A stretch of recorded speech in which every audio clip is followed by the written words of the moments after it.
अस्सलाम वालेकुम। आबरू के बारे में तो आपने सुन रखा होगा, 5000 से जायद इंतहाई गरीब और यतीम बच्चे ज़ेर तालीम, 200 बच्चों का यतीम खाना, मुफ्त रहाइश, मुफ्त किताबें और बहुत सारी सहूलियात बिल्कुल मुफ्त। शकील अहमद कुरैशी साहब हमारे साथ मौजूद हैं, जनरल सेक्रेटरी आबरू।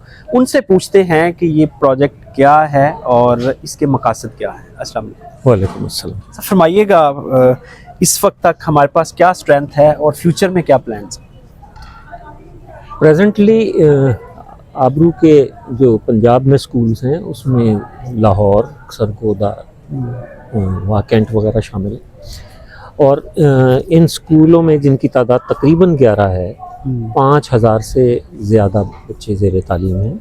और ये तालीम नर्सरी से शुरू होती है और FSC तक जाती है। जो बच्चे इसमें तालीम हासिल करते हैं वो किसी किस्म की कोई फ़ीस की मद में या किसी कापी के पैसों की मद में या यूनिफॉर्म के पैसों की मद में या स्कूल शूज़ के पैसों की मद में कभी कोई पैसा नहीं लाते। ये जो कुछ भी एक सेहतमंद बच्चे को तालीम देने के लिए लवाजमात हैं वो उनको स्कूल से मुफ्त मिलते। हमारे पास हर स्कूल में एक मेडिकल सेंटर है जो मुखय्यर हजरात चलाते हैं और उसमें बच्चों का और उनके वालिदैन का और लोकल कम्युनिटी का इलाज मुआवजा मुफ्त होता है। और खांसी की दवा से लेके सर्जरीज और हॉस्पिटलाइजेशन तक मुफ्त होता है। अच्छा, ये बहुत बड़ा प्रोजेक्ट है। 5000 बच्चे, एक अच्छी खासी स्ट्रेंथ होती है। और लाहौर जैसे शहर में एक एवरेज स्कूल में बच्चे की माहाना जो अखराजात आते हैं तालीम के ऊपर वो 15 से 20 हज़ार रुपये हैं। तो आप इतना बड़ा कैसे मैनेज कर रहे हैं सेटअप? ये फाइनेंशियल सपोर्ट कहाँ से? देखें, इसके मल्टी प्रोंग्ड फाइनेंसिंग है। मिसाल के तौर पर आप सोशल वेलफेयर के नज़रिए से शुरू करें तो आपको सबसे पहले लोगों की डोनेशन, उनका सदका, उनके ज़कात आएगी। ये सब हमारे पास आती है। लेकिन बसा औकात ये इनसफिशेंट हो जाती है। ये पहली दफ़ा 2003 में जब ये शुरू हुआ है तो जो फाइनेंशियल क्रंच आया वो जनवरी 2007 में जाके आया। तो हमें ये समझ आई कि अगर ये फाइनेंशियल क्रंच 2 महीने और चला तो ये स्कूल्स बंद हो जाएंगे। सही।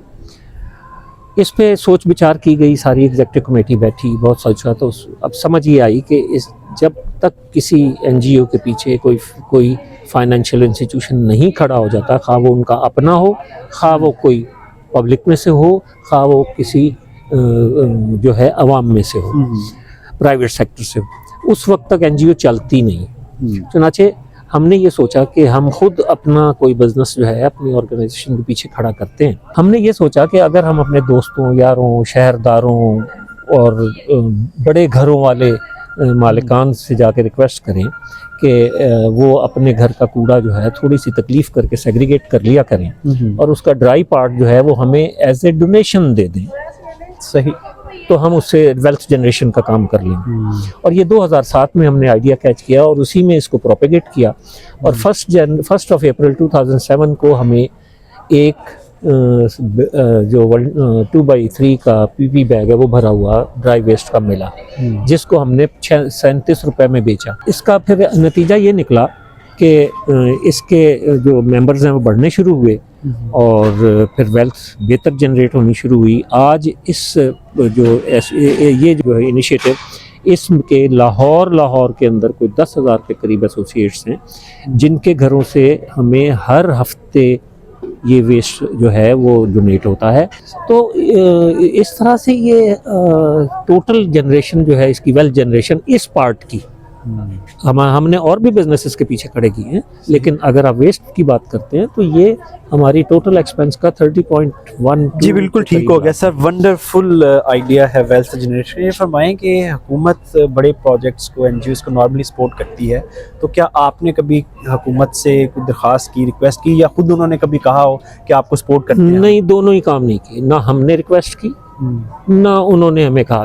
सीधी बात यह है, जब मैं ही नहीं जाऊंगा कि मुझे तकलीफ हो रही है, मुझे पैसे चाहिए, ये काम मैं कर रहा हूँ, तो उन्हें ख्वाब नहीं आएगा। ये तो मैं जाके कहूँगा ना।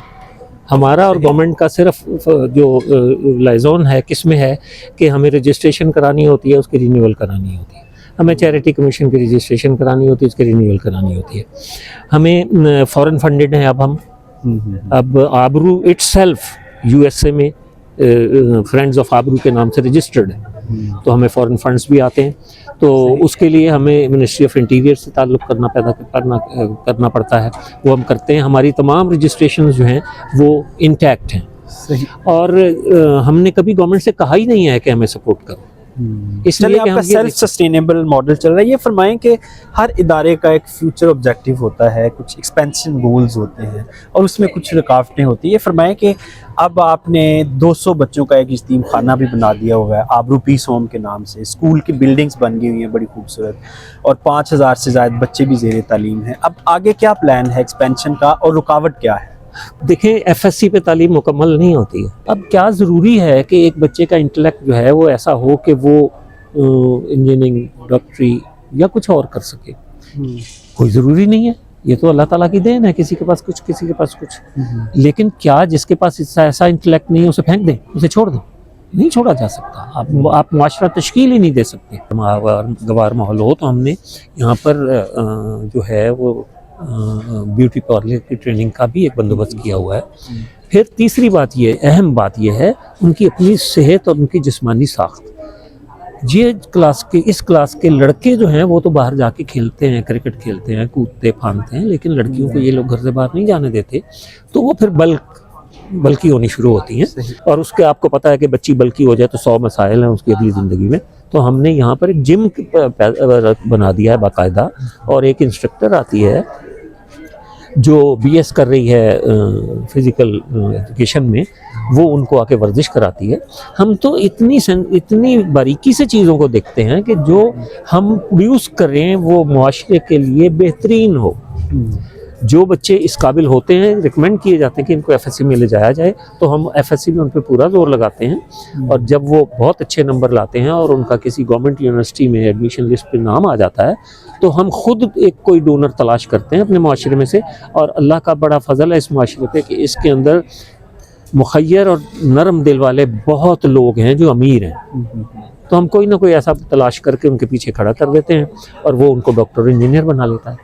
बात यह है कि एजुकेशन की तकमील, जब FSC एजुकेशन की तकमील नहीं है, एजुकेशन की तकमील हमारा टारगेट है, तो हम कोशिश करके पैदा करते हैं कि इनको गवर्नमेंट के अदारों में दाखिला मिल जाए। लेकिन अल्टीमेटली ये सारी फैसिलिटी हमने खुद अपने अंदर पैदा करनी है कि वोकेशनल ट्रेनिंग हो तो भी इंटरनेशनल लेवल के हो, अगर इंजीनियरिंग की एजुकेशन हो तो इंटरनेशनल लेवल की हो, अगर मेडिकल की एजुकेशन हो तो इंटरनेशनल लेवल की हो। क्या फंड्स की कमी है कि हम कुछ चीज़ें इम्प्लीमेंट नहीं कर सकते, या हमारे पास फंड्स हैं और मुखय्यर हजरात जो हैं, ये डोनर्स हैं, उनको कोई मैसेज देना चाहें आप? फंड्स की कमी हमेशा रहती है और कमी के बहुत सारे अवामिल हैं। मिसाल के तौर पर 2005 में ज़ल्ज़ला आ गया, आपके पास कोविड आ गया, इसके अलावा सैलाब आ गया।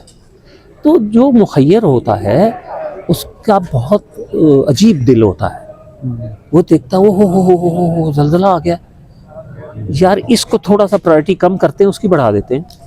जिसकी प्रायोरिटी कम करोगे, आप तो अपने दिल से सोच रहे हैं ना, अपने दिमाग से सोच रहे हैं, आपको तड़पते हुए लोग नजर आ रहे हैं, गिरे हुए घर नजर आ रहे हैं, और ये उधर आपका डाइवर्ट होना ज़रूरी है और नेचुरल है। लेकिन जहां आप ऑलरेडी हैं, जब वहां से पाँव निकालेंगे, अपने फाइनेंसेस को कम करेंगे, तो उसको ज़का आएगी। जी शकील साहब, आपके वक्त का बहुत शुक्रिया। मुखय्यर हजरात से दरख्वास्त है कि ये ऑन ग्राउंड चीज़ें हैं, ये जो आपको काम नज़र आ रहा है, ये जो आपको हज़ारों तलबा नज़र आ रहे हैं, इनके लिए जो सहूलियात हैं वो नज़र आ रही हैं, ये बड़ी बड़ी बिल्डिंग्स नज़र आ रही हैं, ये ऑन ग्राउंड चीज़ें हैं। तो कोशिश करें कि ऐसे इदारों को ज़्यादा से ज़्यादा सपोर्ट किया जाए। इजाज़त दीजिए, खुदा हाफ़िज़।